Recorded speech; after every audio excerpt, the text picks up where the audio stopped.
All right, so welcome back to the inaugural Belonging at Work Summit. And I am super thrilled to introduce you all to my friend and fellow diversity, equity, and inclusion champion, Siadam Edmo. Siadam currently serves as the executive director of the MRG Foundation, which is an organization dedicated to mobilizing resources for Oregon communities as they build collective power to change the world. I love that. And Siadam has deep experience in community organizing and racial and social justice work across the Pacific Northwest. And her leadership related to tribes and empowering underrepresented groups in the fields of education, medicine, science, and public policy has gained national attention. She is also a published author of American Indian Identity, Citizenship, Membership, and Blood, which is a foundational text that addresses legal and historical issues about American Indian identity and multiple citizenships. So with all of that context, given that one of our core topics of this year's summit focuses on radical inclusion, I'll be asking Siadam to guide us through what it means to radically include Native American people and their experiences in the workplace. So we'll talk about who Native American folks are, why this aspect of radical inclusion matters to the future of work. And then, of course, we're going to gain some strategies that will help us re-examine our diversity, equity, and inclusion commitments from a lens that intentionally includes Native American people. All right, so Siadam, this is the fun part. We actually get to go into the content here. So are you ready to help us cultivate cultures of belonging at work? Absolutely. Awesome. Well, thank you so much again for your time and for being here. So just to kick things off, let's first ground our conversation with some common terms and definitions. So specifically, can you help us understand terms that are more accurate or politically agreed upon to describe Native American communities, and what might be some terms to avoid, just so that we can get started before we jump into the really good stuff? Yeah, I tend to use, thanks for asking that question, and I tend to use language that refers or that calls into the front of the mind some of the legal rights of Indigenous people. So I tend to use American Indian, Alaska Native as my default terminology. Of course, I think person to person, it's a little bit different. I would rather be referred to as, Shoshone, Bannock, Nez Perce, Yakima by my specific tribal nations that I'm descendant from. But again, that I think it varies person to person, whether they default to the legal terminology, American Indian, Alaska Native, or Native American or Indigenous. For me, though, as I enter into this conversation about talking about the rights of folks on what is currently known as the United States, some of those legal things kind of come up in top of mind for me. So that's what I prefer for this conversation. Yeah, I appreciate that. I was kind of going through some stats before just to prep for the interview. And that was one of my big questions, was seeing kind of the US Census categorization of American Indian and Alaska Native. And I was like, I wonder if that resonates and that's the most affirming. So I think that's super helpful for us, especially for me. So thank you for sharing that. And also I liked what you were saying about recognizing your specific identity and recognizing that when we're talking about American Indian, Alaska Natives, that communities, that these terms don't just describe a monolith of kind of one way to show up and be Native American. We're talking about lots of different tribal communities across just the United States. And that's primarily the focus here. But obviously looking at North America as a whole continent, lots of different communities within, right? So lots of subcultures. So I appreciate that. So with some common terminology that we have now, can you help us have a better understanding of what some of the workplace experiences are like for American Indian and Alaska Native folks, and how that might differ for other folks in the United States specifically? Yeah. So in part of some of my organizing around specifically Two-Spirit and LGBT justice within tribal communities, I began to shift the focus towards organizing within rural reservation communities, recognizing that tribes are oftentimes a major or the largest employer in their rural regions. And the power of organizing with the sovereign nations in rural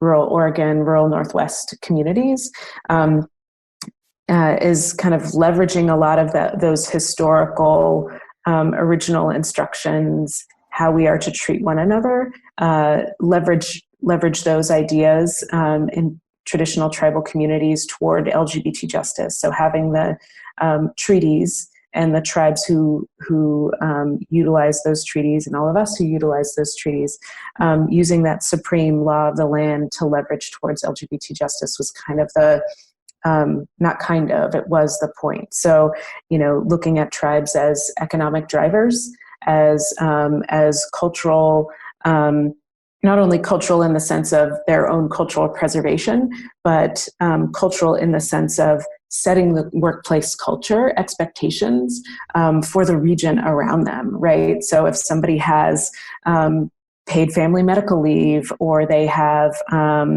really competitive healthcare packages, or they expect that your behavior towards people be respectful, then those are expectations that they're setting not only for themselves and the folks who they interact with on a business business level, but for those folks around them, right? So if you're getting all of those things, if you're an employee of a tribe, or if you're working with the tribe, then there's a likelihood that those ideas will then find their way in order to be competitive with other folks in rural communities.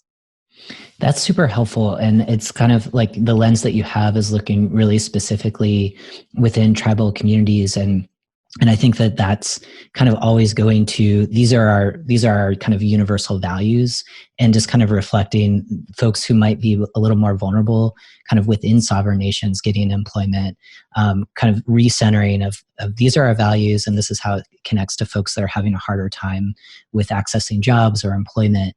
And it's such a good model for workplaces outside of sovereign nations.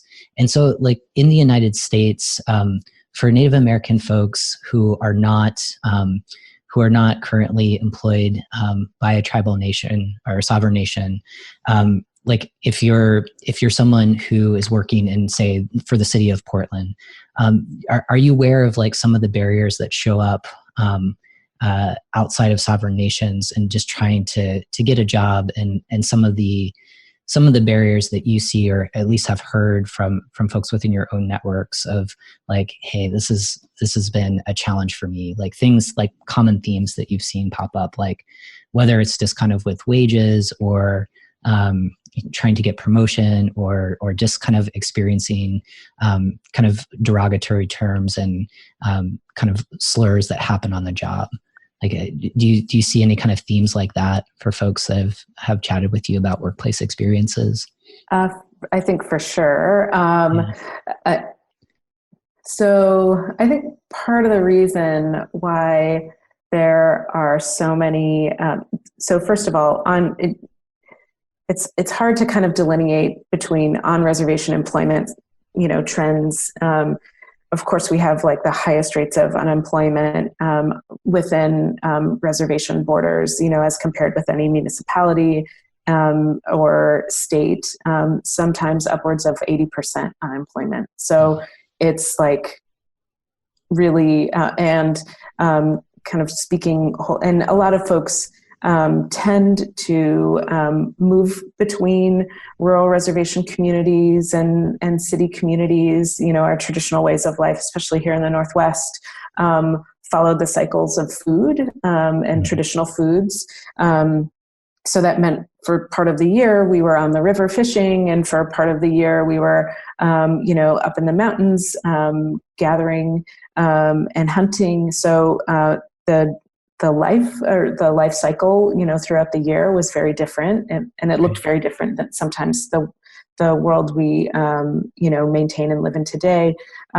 But I also think that there are many folks who still follow those ways of life. And I know that there are folks who intentionally plan their professional lives around, exercising their treaty rights, because as one tribal leader has shared with me, your rights are only good if you exercise them on a regular basis. And he's someone who gathers all the traditional basket making materials, still gathers on the exercises his treaty right to gather food on the coast. So all of those things kind of come to mind for me. But yeah, certainly it's higher rates of unemployment, more likely to live in poverty, right? So that accessing a living wage isn't as accessible for lots of tribal folks.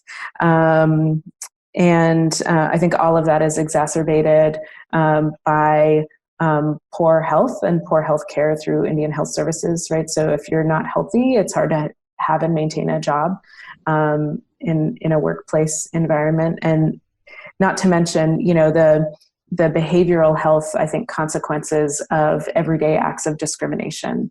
So, constantly kind of being bombarded and having the expectation that you're going to represent and advocate for and on behalf of tribal people everywhere, right? Or that you speak with that voice, or that you carry that weight with you, whether it's something that's explicitly part of your job or not a part of your job. Many times folks carry those burdens with them in whatever sector they're in. Yeah. Thank you for just kind of talking about the health implications that pop up when you're not necessarily in a super supportive workplace, and how central that is just to continue to be your best. And some of those specific, health disparities that pop up. Kind of thinking about your own experiences in the workplace. Can you just help us understand your kind of own definition of what radical inclusion is, and what your expectations would be of an employer to kind of live up to radically including you? Oh, geez.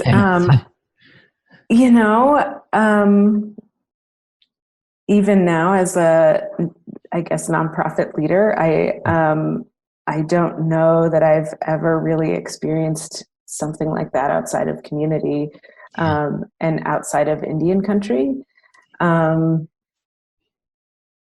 which, as I reflect on that, is just, it's kind of sad. And for me, the things that are important are, we have a policy here internally to have self-directed vacation days. So self-directed vacation and holidays. So at the beginning of the fiscal year, which for us is the beginning of July, employees put forward the days that they consider holidays, and then they take those days accordingly. And we work to try to plan around those things. So anything from religious holidays or community celebrations, biological and chosen family celebrations, all of those things are included in that.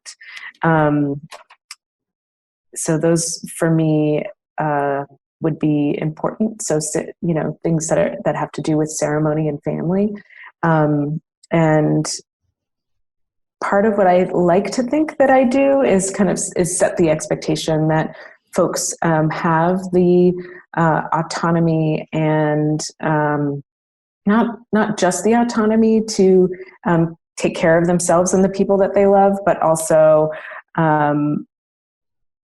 be open and honest about what they need, both personally and professionally, in order to do their jobs and feel fulfilled and grow. I think that there's this strange capitalistic frame that we put on nonprofits in particular around loyalty, and does this have to do with your job, and that people shouldn't leave or else it reflects poorly on the organization. And I just think that doesn't necessarily speak to a healthy work ecosystem. So kind of doing away with a lot of those things that might be, I guess, cultures or practices of being stagnant, what I feel like is being stagnant, and not embracing our role as kind of a living, breathing part of how government, nonprofit, and the business community kind of create a system of society where people can be all of who they are wherever they are. Yeah. I remember reading something recently about if an employer is talking about, this feels like a family, or, kind of invoking family into the workplace, that sometimes that could be seen as a red flag, because it kind of goes to what you're talking about. And having worked in nonprofit, I totally get what you're saying, where it feels like there's this piece of loyalty. But if there's not kind of that radical inclusion, or that feeling that you truly do kind of belong, like in a family, that it can be kind of manipulative to use that language. And I was like, it allowed me to kind of reconsider the times that I've heard people kind of in my own kind of work history refer to family in the context of working longer hours, or doing another assignment on top of your daily job responsibilities, and in kind of how that brings you into wanting to do it, but still sacrificing a piece of you. And it was big, your statement of saying your own kind of definition of radical inclusion, and this feeling of looking back at your work history, where in the workplace it's you haven't necessarily felt that 100%. And I'm curious, now that you are in a position, you're the leader of the MRG Foundation, the executive director, what are ways that you're kind of connecting with your team around thinking about your own experiences, and trying to change things up, at least for the people that kind of are within your organization, and as much control and kind of the way that you can mold your own organization? Have you thought about, and I know that you're 6 months into your new role, so just kind of like what you've heard so far, have you been inspired by some staff of like, I think we might want to change this around a little bit, just to kind of to honor each person, and to let them be seen and recognized. And I love what you're talking about around kind of self-directed holidays, where you have a certain amount of days and you can kind of choose how to use them, in addition to, I guess, like earned vacation and things like that. And so like any other kind of small things that you've seen that you think would make a big difference for some of your staff? Just to be super transparent, our health insurance person is right now, as we speak, meeting with our operations and finance director about looking at packages for the future. And,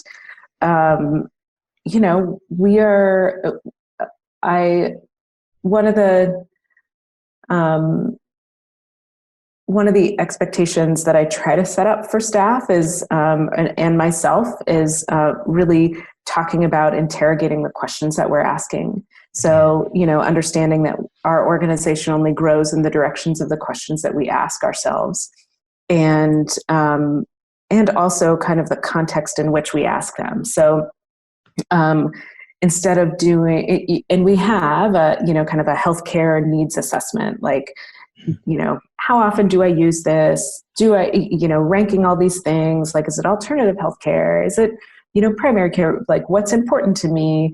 And of course, we can't predict the future and what's going to happen to us and our families. A super helpful and candid, really, conversation among staff, whether that's via email or in person, about how oftentimes in the nonprofit world, and I think in the business world, we think of healthcare as a perk, right? It's something that is that is thought of as an extra add-on, and how do we begin to shift our mindset and our thinking? Like, what if we did shift our mindset and thinking around healthcare and just said, we believe that this is a basic right. Like, this is a right that all of our employees should be able to access as a function of public good. But since the Commonwealth isn't providing that, that it is our obligation as a responsible employer to provide that.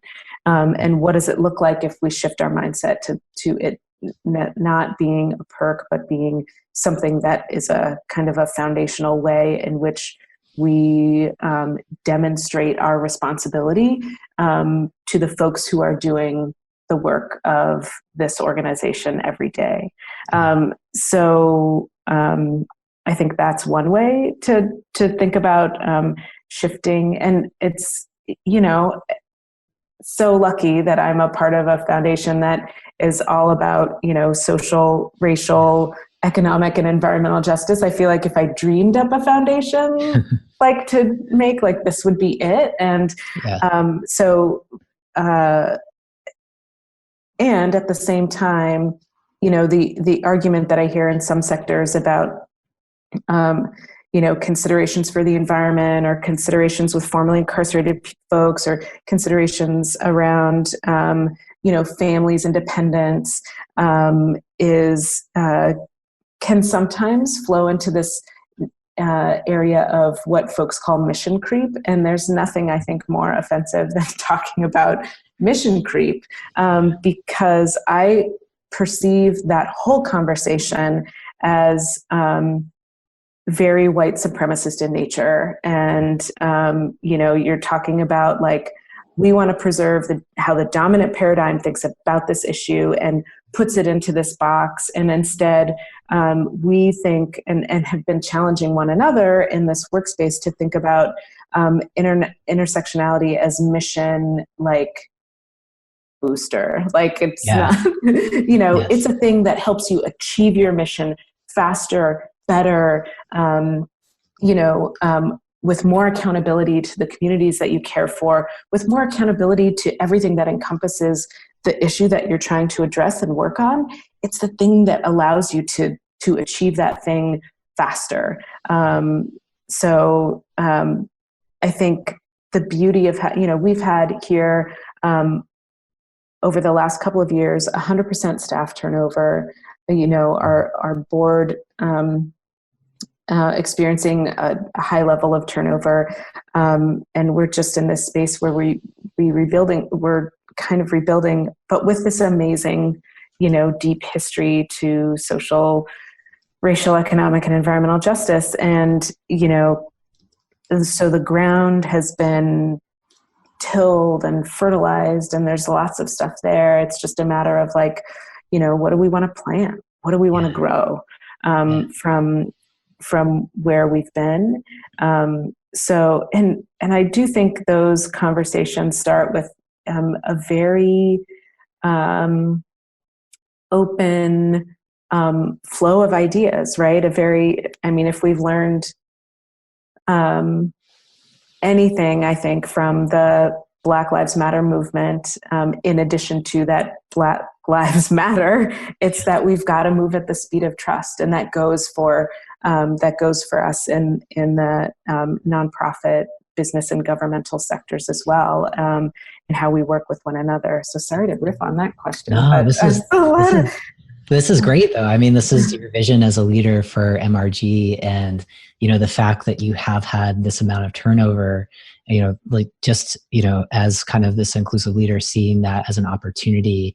And I love what you're talking about of moving at the speed of trust. And it sounds like, just in using the example of health insurance and kind of renegotiating these contracts, it sounds like what you're doing, and I don't know all the details of the process, but it's super participatory. I don't know either. Okay, yeah. But it sounds like, you're listening to staff and you're allowing them to kind of help you ask better questions. And I think that's, like, such a valuable lesson, is, like, you're a part of it, and it's like, you're bringing your team along with you to kind of figure out, okay, what is most important, and kind of collectively maybe ranking, these pieces that should be basic, right? Like healthcare should be basic. And still in the workplace, across the country here, it's more of a perk, like you said, but really trying to figure out your role as an employer to apply pressure on health insurance companies to say, hey, these are our staff needs.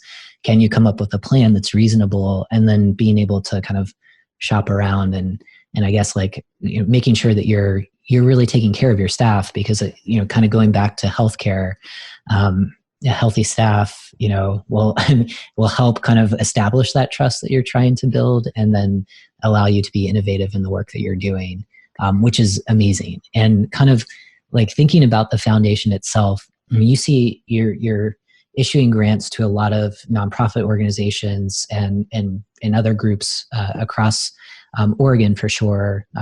Maybe the Pacific Northwest. I'm not totally sure of the whole reach. But my question is centered around, going back to your vision of radical inclusion, and it's big, right? Do you see some other organizations that you're supporting doing offering maybe a possibility model for some employers who are like, I have no idea what radical inclusion is. That's why I'm here. I'm trying to understand. But what might be some examples of organizations, and you don't have to necessarily say their name, but maybe some of the things that they do for their staff, where they're listening to staff, they're kind of going through that participatory process. They're trying to change things around, like similar to MRG, you've got, new staff are coming in, new board members. So it's fresh, and you're going back to kind of what the values and the mission of the organization is. Are there other organizations out there that might help us kind of have some real tangible examples of like, okay, here are some things that we can do to really consider people in our workplace who don't feel a sense of belonging? Mm-hmm, mm-hmm. So one way I think that we would like to move forward as an organization is with a great deal of transparency in terms of the policies and practices that we put forward, especially internally. So what does our healthcare package look like? How are we, and it really goes to this question of how do we, as the foundation who's been doing this work in this region for 42 years, how are we in service to the movement, right? So there's this whole block of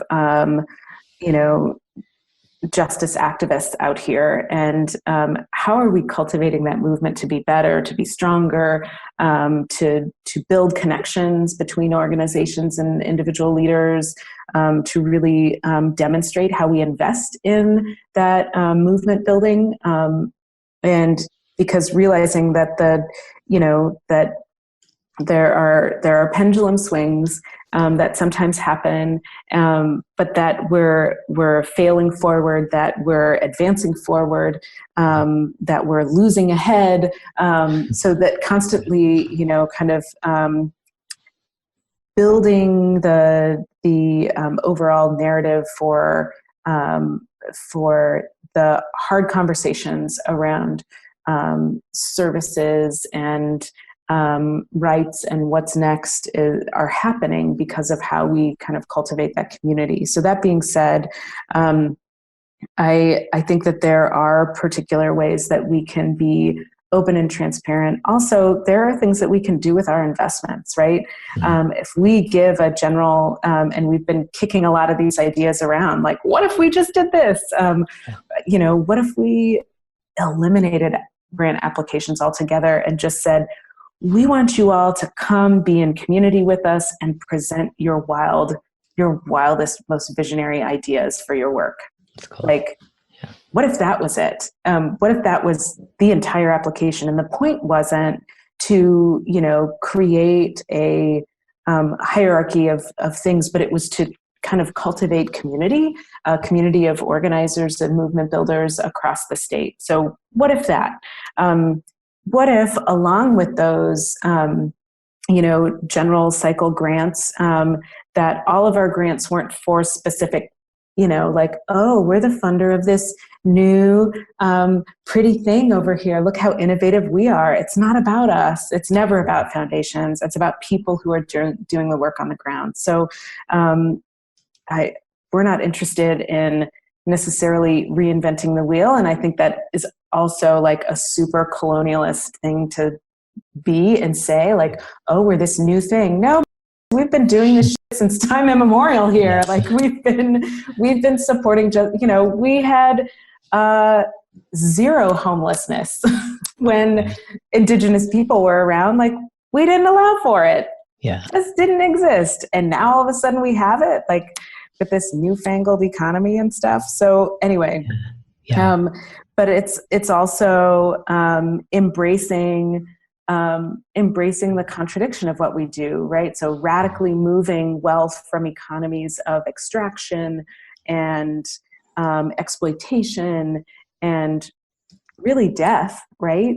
Because we're driving people into debt and death and depression and all of those things, and radically moving that money, taking it from divesting from those kinds of economies into economies of life, of symbiosis, where people belong, right, we didn't get here by accident. So like, government, nonprofit, philanthropy, and business have perfectly designed the system that they have to get the results that it has been getting for the last few hundred years out here in the West.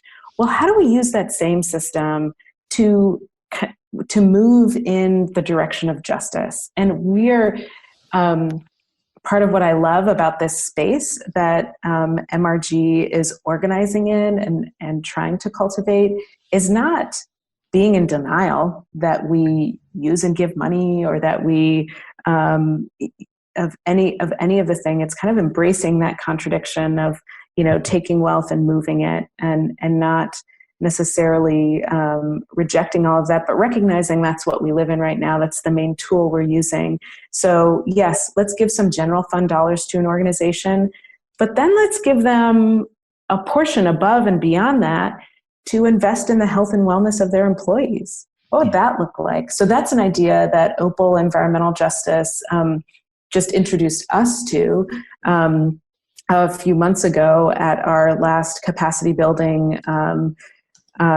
gathering, where we brought together 10 nonprofits and then other nonprofits in the Eugene area. And they said, each employee has a couple $1,000s, or I can't remember the number, even $1,000, right? I think goes a long way. But what if we as a foundation said, we'll give you this much money, and we're a small but intentional foundation in that, we do only activist-led grants. So folks on the ground doing we don't have a board of trustees like made up of people who have wealth and power, and we try to have folks who are on our grants committee who exemplify, who are about kind of building power in their own communities, and who are the most impacted by policies that are discriminatory. And so in that, we try to embrace kind of all the funny stuff that nobody likes to talk about, and kind of like respectable places where power is hoarded. Yeah. No, and I'm kind of unpacking all of the things that you were just saying, which are a lot, so kind of just going back to these concrete examples of organizations that are doing it. And you described like how you all are doing, which I think is awesome. So the transparency piece with, if you make a change in your organization, whether it's a policy or the way you do business, just making sure like internally and probably externally, how you communicate that to kind of continue moving at the speed of trust, which I love that you said that. And just kind of recognizing too, like the role that you play as a foundation, but kind of shifting the paradigm of like, these are the levers we have to kind of make an impact. And, and it is kind of in the system of capitalism. So, how do you divest from things that kind of might perpetuate some of the challenges that we're talking about, in this instance, kind of the workplace, but kind of looking at organizations that are thinking about how to approach it differently. And even from the perspective of kind of, traditionally applying for a grant, jumping through all the hoops and trying to think like, there's really great organizations, community led, that may not, write that kind of 50-page beautiful grant or whatever that process is, but they're doing the work. So how do we kind of eliminate some of those barriers to make it easier for them to access resources? And so I think that's really powerful. And I think even if you're listening in and you're not kind of within a nonprofit organization, there's still corporate social giving, right? So like like your business might give back to community groups. So thinking about that process, and I think kind of the work that you're doing, Siadam, like within a traditional foundation, how you're kind of thinking about that whole process really differently, and making it more accessible. So I think that's super helpful. And I don't want to kind of stray away from going back to the focus around American Indian, Alaska Native. So I kind of want to go back to just recognizing, an underrepresented and historically underserved community, thinking about like the workplace itself, outside of sovereign nations, for, I don't know, someone who's working in a corporation, when they look at total population, this pops up a lot, for trans communities too, of like, oh, there's 1.4 million trans people in the United States. Why should we care? For American Indian, Alaska Native communities, making up 2% of the U.S. population, it's 5.4 million people. What do you say to folks like that when they say, this is such a small population, what can we do? And kind of like throw their hands up and walk away. Obviously it's upsetting when people do that, but like, how do you bridge empathy gaps when you're met with that, if you're met with that? I don't know if that's your experience. Totally my experience. Yeah. Like every day, all the time, is that, and I think the underlying message is you don't really matter. So my typical, I think, response to especially American Indian, Alaska Native, the argument that our population doesn't matter, or is a reframe in the conversation. So it primarily rests on the idea that we, and now I'm speaking as a non-Indian person, only have the right to live, govern, and do business on this ceded territory if and only if we uphold the agreements of treaties. So treaties aren't something that and we don't learn this in school, or we haven't yet thus far, but treaties aren't something that give me rights as an Indian person, that we have retained. Treaties help tribes to retain rights that we inherently have through the treaty making process. They actually give non-Indian people rights. So treaty rights are actually primarily non-Indian people's rights. They're not ours, right? We retain rights through the treaty making process, and we ceded rights to you, like non-Indian people. So the idea that we don't, that we don't matter, and many of those rights are, right, you need to provide for our health and education. Most treaties in the United States include health and education. So not only, I think, is there kind of a moral duty to another person in the way that we might think of non-Indigenous people, but there also is a treaty right to ensure that Indian people, descendants of folks from Indian tribes, have those things provided for. So the way that I think about it in the modern era is, what am I doing, whether I'm in the public, private sector, what am I doing, and how do I think about my job in ways that either ignore or undermine the sovereignty of tribes and individual tribal people? How do I get in the way of them being able to access education and health?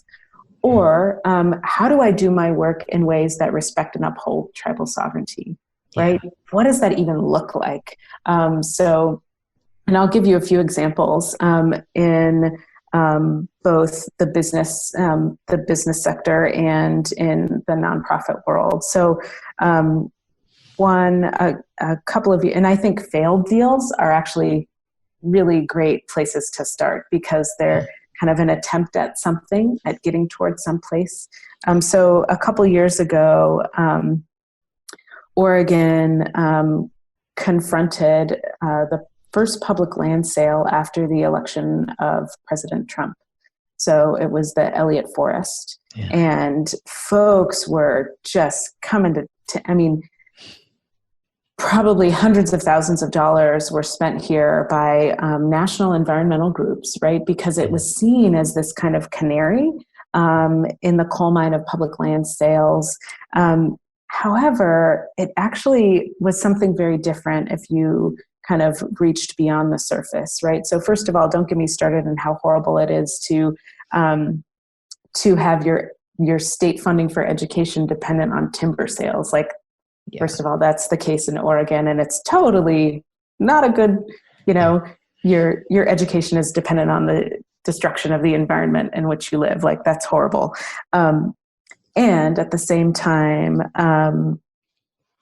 in terms of budgets, this particular forest had been not producing enough timber sales, in part because of a really effective environmental push not to log and to protect a lot of this forest.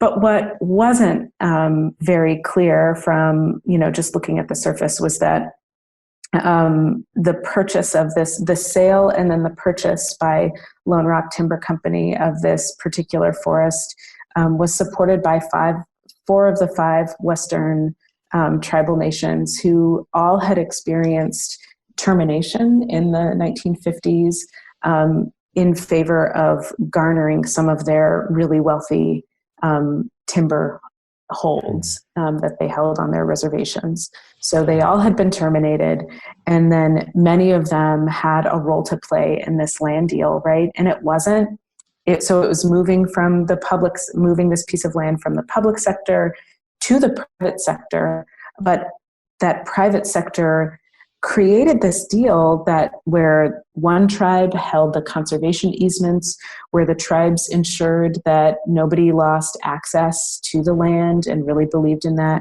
where the company agreed to log in ways that were culturally responsive, so that were sensitive to the cultural history of the area. So that was happening as well. So it was something that appeared to be really detrimental. And in the end, if you really dug down, that was a business deal that was done in a way that was responsive to the tribes in the area, taking into account the historical context in which they lived and now operated.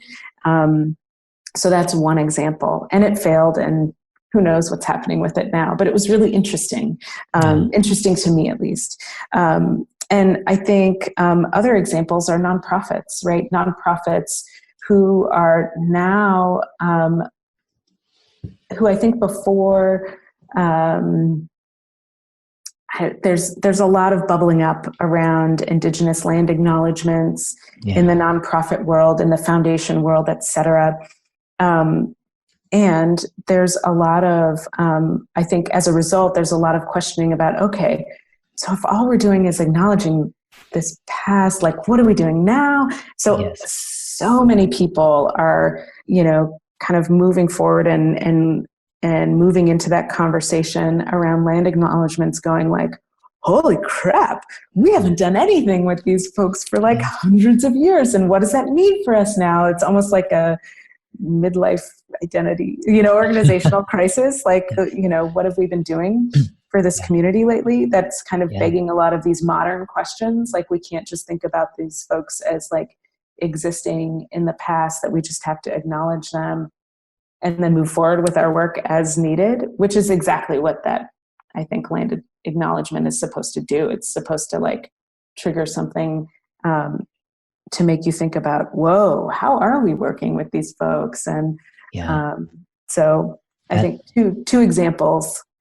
Yeah, I'm so, yeah, the both are amazing examples. And I liked what you were saying about kind of looking at treaties and recognizing that many of the rights that we enjoy for folks who are not a part of a sovereign nation enjoy those rights because of the treaties that were created, whether they've been honored or not, in terms of preserving rights for American Indian, Native Alaskan folks. And I'm so glad that you brought up land acknowledgements. That was like, I was kind of smiling. I was like, that's my next question. But I'm curious, and it's like, you answered it a bit, which is kind of, the point of doing land acknowledgements, which is just a super powerful way of showing respect and a step towards correcting, stories and practices that erase American Indian, Native, or Alaskan Native folks in terms of history and culture. My original question was like, okay, like as we see this becoming a more prevalent practice, largely in the nonprofit sector, and in certain government settings as well. How do we kind of resist that urge of just, okay, we're doing the land acknowledgements, box checked, and like, where do we take it a step further? And I guess like that's kind of centered around this concept of, and I've seen this a bit of like, I don't want to be pitied, right? But kind of pity is the first step towards building empathy, and empathy is the first step towards being in solidarity with folks. And solidarity is like, building up to liberation. But I don't know, that's how it makes sense in my mind. But I'm just kind of curious from your perspective, like as more people are like, okay, like I'm trying to reconcile this, and what can I do? What does that next step look like? For me, it is answering and so here's the exercise that I like going through with nonprofits, and I haven't worked with any kind of government. I've worked with some businesses and nonprofits both, but not government folks. But how do we work to answering the question, like, so you've got your mission, right? You've got your mission, your vision, your values, whether you're a company or whatever entity you are, or an NGO. Can you incorporate kind of the context of the indigenous people of the area that you're in, and write your mission, vision, and values utilizing those words? It's like the classic, we're in middle school. How does indigenization relate to our mission, vision, and values? How do treaty and trust responsibility relate to our mission, vision, and values, right? Can I rewrite my mission, vision, and values in relationship to our local tribal folks? And how engaged am I in not only in a symbiotic relationship, right? Because oftentimes in the nonprofit world or the business world, we'll be like, oh, I have this new idea that you guys could do, and then you wouldn't have to worry about your social services anymore. Like, just listen to me. I know what you need. And so that sometimes happens in the business sector, like, oh, those Indians, if they just did this, they'd be fine. Or it happens in the nonprofit world, right? Oh, we want you to sign on in support of this issue. Oh, just come do this. Yeah. Rarely is there someone who comes knocking on the door of a tribe and says, what are your biggest concerns? What are your biggest priorities? Yeah. What are your greatest assets? Like, how do we really flow and embrace one another as neighbors now, but kind of also in the historical context of we as non-Indian people are only here if we uphold these commitments. How do we do that better? Yeah. Do you have examples of any? It sounds like far and few between, but do you see and I guess I would expect this more in the nonprofit sector. But as organizations are kind of moving away from these kind of colonizing values of kind of the transactional, like, hey, sign on to this thing, we could really use your support, but more about, really building authentic relationships that are definitely going beyond land acknowledgements, right? But it's just seeing kind of non-Indigenous organizations going out of their ways to have those conversations. Are they happening at all? Or if they are, can you name maybe like the issue? Maybe you don't have to name an organization unless they're doing really amazing stuff, but I think that can help people understand it. Yeah, I think one outlier in the environmental community, who is, generally speaking, the environmental community is notoriously horrible in terms of their colonizing language and kind of colonialist ideas of what environmentalism is and who gets to benefit from, public lands, right? Or who are the beneficiary of public lands, and just kind of the whole historical amnesia thing about public lands. But one major outlier in that is Columbia Riverkeeper. So Columbia Riverkeeper was organized in the 90s and established, and part of their mission and vision and values has been the explicit inclusion of the treaty tribes of the lower Columbia River and treaty tribes all up and down, even the ones extending into Canada. I mean, their work runs the entire watershed, regardless of national or international borders. And they regularly attend the regional tribal meetings. They'll be regularly attending tribal council meetings. Their budget also reflects that investment. So they have an attorney on board who explicitly looks at issues that cross into the area or are inclusive of Indian federal law. So I think they're a great example of both, high-level mission, vision, values, programmatic investments, as well as kind of the everyday work of what they're doing. Like, how do you become an organization that works to respect and uphold tribal sovereignty and accomplish the work that you're set out to, that you were founded to accomplish? Yeah. Thank you for that example. So Columbia Riverkeeper, that's going to be something that we'll have as a resource. And I'm personally interested in taking a close look at that. For, just as we're kind of like rounding out the interview, for organizations just kind of getting started, like, I'm sure this conversation is opening up a lot of people's minds around what more they could do in really building solid relationships with Indigenous communities that are close by where their organization's located. Where would you suggest they get started? I know in the beginning of our conversation, we talked about some toolkits that are available, but like, what might be the first 2 or 3 steps just to kind of begin this journey if folks haven't yet started? First, spend time Googling. I know it sounds dumb, but it's not. Yeah. I get exhausted by when I first came into this position, it wasn't, people reached out, but they reached out only for this really narrow, and that's fine. I mean, like, how do I begin to work? I'm like, first of all, Google the tribes in Oregon, Google the tribes in Washington, yes. Google the tribes in Idaho. Like, who are they? Where are they located? Do your homework first before you reach out to anyone. Yeah. Otherwise, you're really putting the burden on tribal people to be in charge of your learning, right? Yeah. So, and that is just use Google. Like, yeah. It's your friend. Google is your friend. Yeah.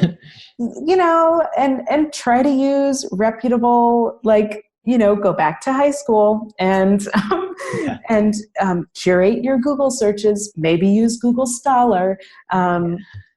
Get in this region, it's the affiliated tribes of Northwest Indians, like looking at their resolution process, or the National Congress of American Indians, right?